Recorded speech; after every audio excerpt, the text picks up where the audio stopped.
தமிழக மக்களே, நானும் தொடர்ந்து 15 வருஷமாக கத்தினுங்கிறேன்.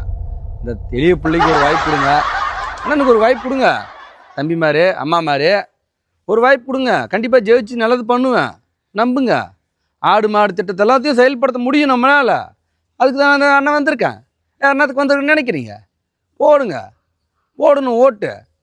கூட்டம் மட்டும் கூடுது, ஓட்ட விட மாட்டேங்குதுன்னு வேதனையாக இருக்குது எனக்கும். வட்ட வட்ட பாறையிலேன்னு பாட்டு கூட அருமையாக பாடுறேன். பாடும்போது எல்லோரும் கைத்தட்டுறீங்க நல்லா இருக்குதுன்னு. பாடி முடிஞ்சு இவங்க இருக்கிறோம் கோமாளின்னு சொல்லிட்டு போயிடுறேங்க. மக்களே, ஒரு வாய்ப்பு கொடுங்க. கண்டிப்பாக என்னையும் ஜெயிக்க வைங்க. எல்லா வேட்பாளரும் நிப்பாட்டியிருக்கேன். எல்லாரையும் நான் நினச்சி ஓட்டு போட்டு அவனை ஜெயிக்க வைங்க. அப்படி ஜாதியை பார்த்து நான் இந்த ஜாதிக்கார் நிப்பாட்டு அந்த ஜாதிக்கார் நிப்பாட்டுன்னு ஃபீல் பண்ணுறீங்களா? ஓட்டு போட முடியாதா? போடாத. டேய் போடாதடா ஓட்டு. நீ எதிராக எனக்கு ஓட்டு போடணும். நீ ஓட்டு போட்டால் தான் நான் இருக்கணும். வேணாடா, போடா பரதேசி பசங்களா போங்கடா. நீங்கள் ஓட்டு போட்டாடா சீமாகணும்.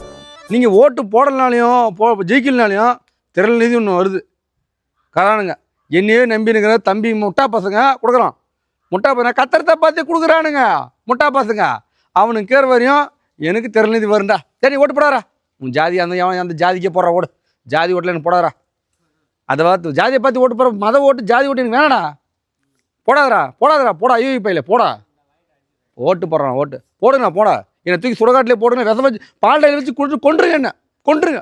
15 வருஷமாக கத்தினுங்கிறேன். கொண்டுருங்க போங்கடா.